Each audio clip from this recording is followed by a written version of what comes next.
Yo, what's going on, guys? It's Smarticulls Gaming, and we're back and ready to slap with another Monster Hunter video. And today, well, everyone's excited. Monster Hunter Rise Sunbreak is about 2 weeks away, about 14 days. We've got the demo out. Malzeno looks incredible. The fight is incredible. The Astalos fight is amazing.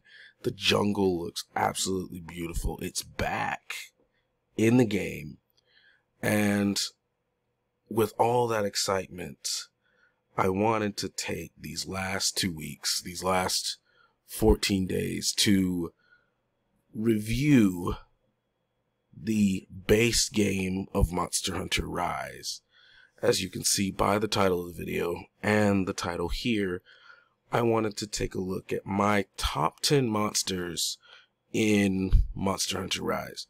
So, not Sunbreak, not the new announcing monsters, not any theorized monsters that could possibly be in the game.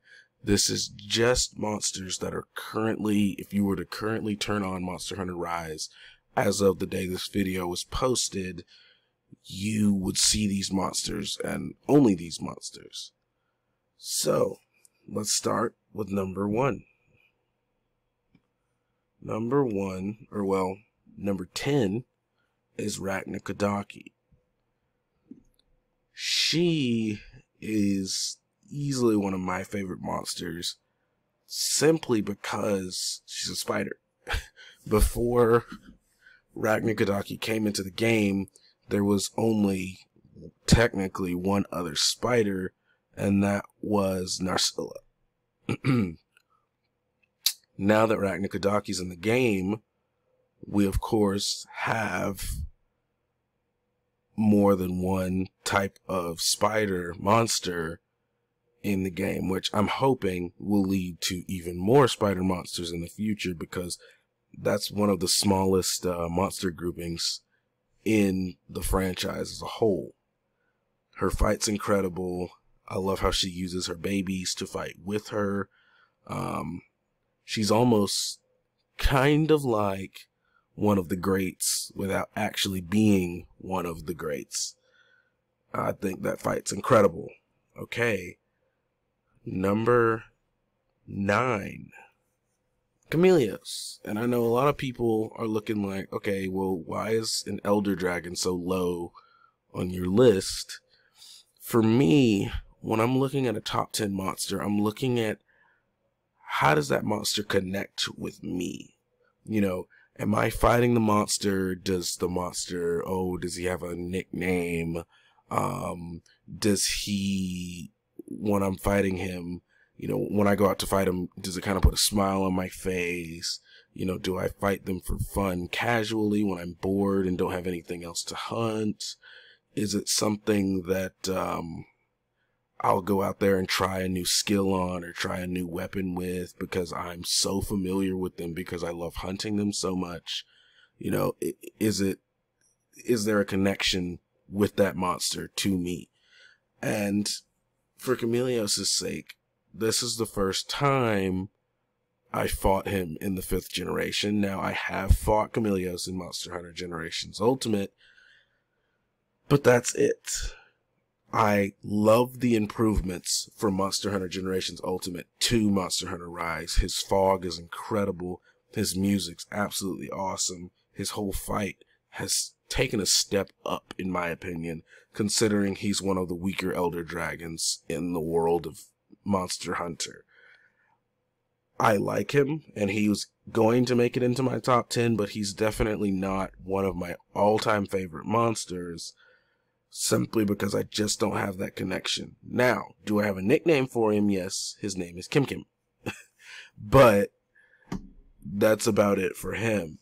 Number 8 is Crimson Glow Valstrax. The new monster, or the new variant for regular Valstrax. This monster is very lovely. His theme music is probably better than he is, in my opinion. But I do like him though. I like the fight. It's high intensity. It's really good. It's very satisfying to slap him, break his wings, break his head, chop the tail off, because I'm a great sword user. So getting those parts broken is very satisfying. He just doesn't have that. I don't know. It was enough to put him into the top 10, but it wasn't enough to sit him higher on the list. Now, I know for many people that's like, oh my god, Valstrax is only 8th on your list, and he's definitely not in my top 10 for my all-time Monster Hunter list, but he's here in the game because he's pretty cool. And now for number 7, the flagship monster of the base Monster Hunter Rise game, Magnamollo. I really like this monster. This is really cool. And when I was fighting Magnamollo in the base game, I didn't think to make a video about it, but the way Magnamollo used his tail to attack reminded me of Valstrax and his rotating winglets, or wing bits, whatever you want to call them. It reminded me a lot of that, how he could shoot things out from his tail, and he could also use it as a melee weapon. Valstrax does the same thing with his wings, and I was like, well, that'd be a really cool thing if they put Valstrax in the game. But I was like, nah. Of course, me being an inexperienced 5th generation hunter and looking at how the developers develop things, you know, that was quite a surprise when they actually did add Valstrax. But Magnamollo is a really fun monster. I love when he's cloaked in his hellfire, and he's very satisfying. I just grab my mizutsune blade and go to town on his back. When he's angry, his back is really soft, and it's very satisfying. His music, of course, sells me on it every time. Number 6 is Basil Geese. Basil Geese is also another very satisfying monster to slap. I made a video I posted on one of my social media of me using the Great Izuchi Blade to deal 1,100 something damage to Basil Geese's face with Rage Slash. It's very satisfying to hit his face, even though it is the smallest part of his body. It is very satisfying. I was glad they brought him back. Of course, I've got my criticisms about how he operates in Rise as opposed to World, but I'm glad that he's in the game. His music is lovely. Of course, his fight is there, and I was really surprised they brought him but didn't bring back Devil Joe. Anyway, topic for another video. Basil Geese is great. He's awesome. And number 5, Sonicat. Now, Sonicat, this one is... God, it's... I love Sonicat, and it's worthy of the top 5 for me, for my top 5. A lot of people, the reasons why I love it are the reasons why they absolutely hate it. Like, Scott does not like Sonicat at all.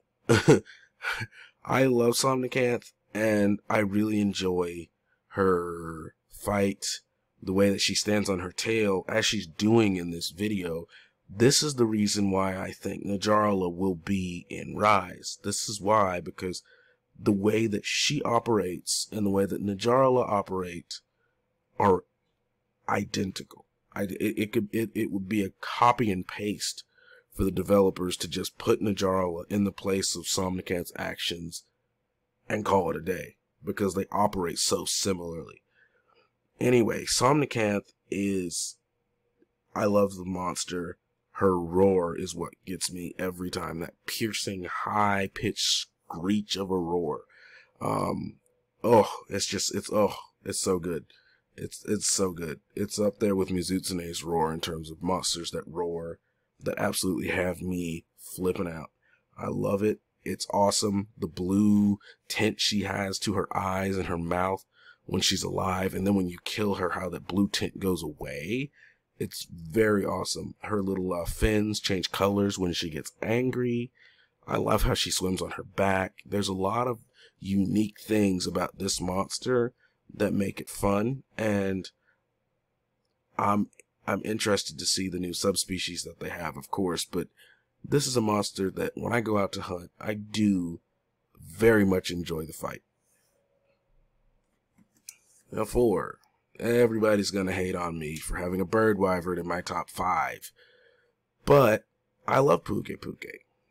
If there is a monster in the Monster Hunter franchise that could be my spirit monster, if I were a monster, what monster would I be type monster, it would be a phuket. My number 1 would be a Kungalala, but those aren't in the game, so it's a phuket. Phuket is just, it's a bird, but he looks incredibly goofy. Usually, in my opinion, when I see him, he is being very goofy. And, you know, he's a little bit of a, just a goofball. He's fun. He's silly. He's quirky. And I just like him. My favorite color is green. He's green. In Monster Hunter Stories, I kept my phuket up until the very end of the game, actually. But now let's go on to number 3, Mizutsune. Mizutsune water fox is just a beautiful monster. It's lovely, very awesome, very cool. The fact that it's a leviathan, but it's got fur, is also really cool. Mizutsune's music is just absolutely lovely. Mizutsune's roar, when Mizutsune gets mad, that high-pitched roar of Mizutsune's it's another one where I'm like, oh my goodness, you know, wow. I love the colors on Mizutsune. When Mizutsune's angry, it's got more of a red tone. When Mizutsune is tired, it's got more of a blue tone. And I think that's a really cool, unique thing. I had multiple Mizutsunes that I had in Monster Hunter Stories. Of course, I always love hunting Mizutsune, and I don't like killing Mizutsunes. I don't. I'm usually capturing my Mizutsunes. I also like to capture my Royal Ludras.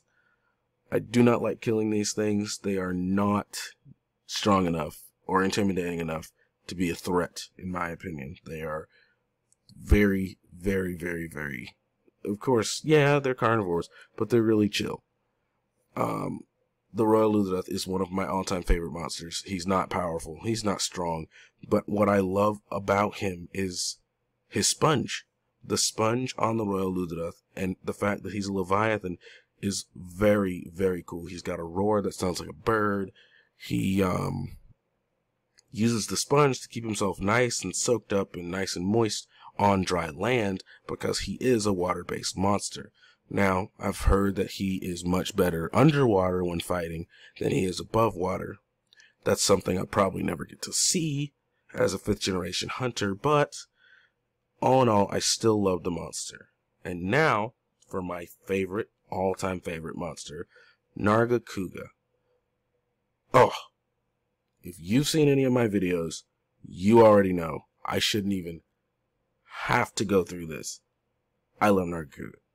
My favorite monster, every subspecies, variant, deviant, whatever, if it's a Narga Kuga, it is my favorite.